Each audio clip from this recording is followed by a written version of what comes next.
Hello everyone, welcome back. Here's VanAmsen, and today we are going to solve another challenge this time in Python.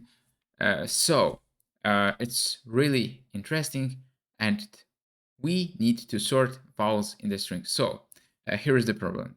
We are given a string where all consonants should remain in the original places, but the vowels must be sorted in non-decreasing order of their ASCII values, where they are, and sort the vowels only. Let's dive into the Python code. So how we can solve it. So we have our class solution and sort vowels that takes s as input.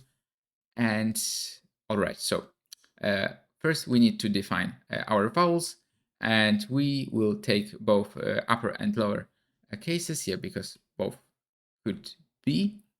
And then we will find our vowels in the string and sort them. And we will use a list comprehension for this. And then will come the fun part.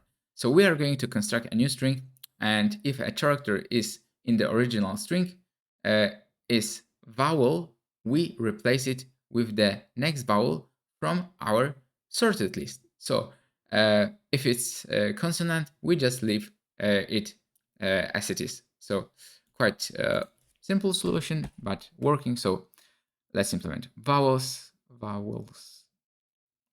Okay, vowels will be all vowels, and sorted vowels will be sorted C for C in, S if C in vowels, and new string will be new string, and for C in S if C in vowels, a new string plus sorted vowels, pop 0, else new string will be just C, and we return new string.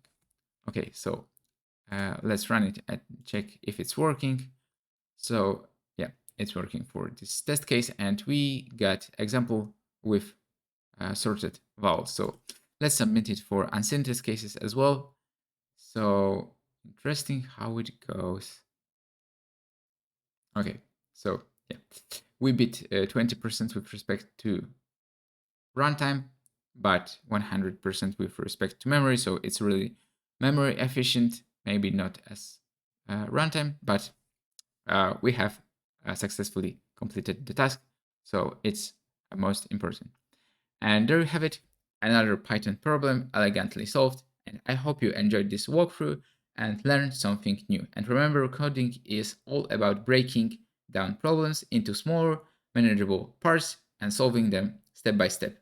Don't forget to like this video, subscribe, and hit the notification bell so you don't miss out on our future Python adventure. Until next time, happy coding. See you next time.